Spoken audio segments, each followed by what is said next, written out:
ഈ യാത്ര ആരംഭിക്കുന്നത് കായംകുളത്ത് നിന്നാണ്. തികച്ചും യാതൊരു പ്ലാനിങ്ങുമില്ലാതെ ശനിയാഴ്ച രാത്രി യാത്ര തീരുമാനിക്കുകയായിരുന്നു. ഞായറാഴ്ച രാവിലെ 6:45 പുറപ്പെടുന്ന കോട്ടയം കൊല്ലം പാസഞ്ചറിൽ കയറിയാൽ 8 മണിക്കുള്ളിൽ തന്നെ ഇതിന് തൊട്ടടുത്തുള്ള സ്റ്റേഷനിൽ നമുക്കിറങ്ങാം. ഇനി പറയാൻ പോകുന്നത് നമ്മുടെ ലക്ഷ്യസ്ഥാനത്തെക്കുറിച്ചാണ്.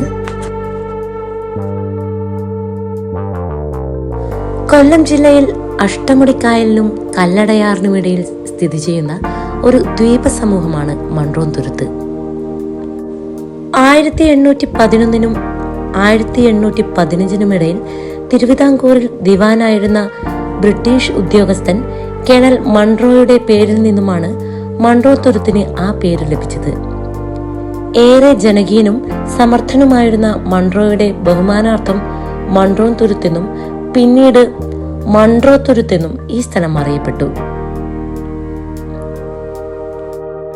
റെയിൽവേ സ്റ്റേഷന് പുറത്ത് നമ്മളെ സ്വീകരിക്കാനെന്നോണം ബോട്ട് സർവീസ് നടത്തുന്നവരെയും തോണി സർവീസ് നടത്തുന്നവരെയും കാണാം.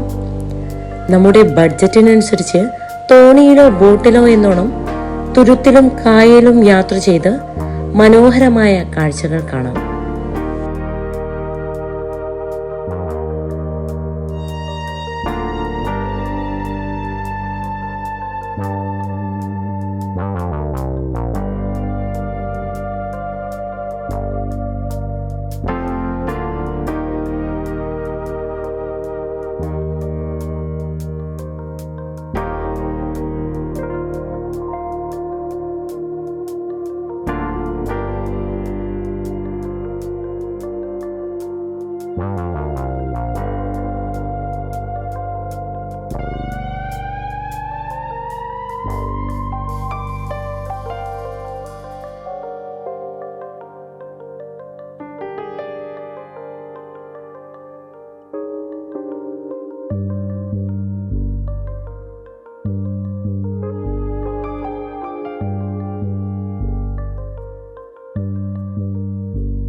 കണ്ടൽക്കാടുകളുടെ ഇടയിലൂടെയുള്ള തുരുത്തുയാത്രയും അതുവഴി കായലിലേക്കുള്ള യാത്രയും വളരെ മനോഹരമായിരുന്നു.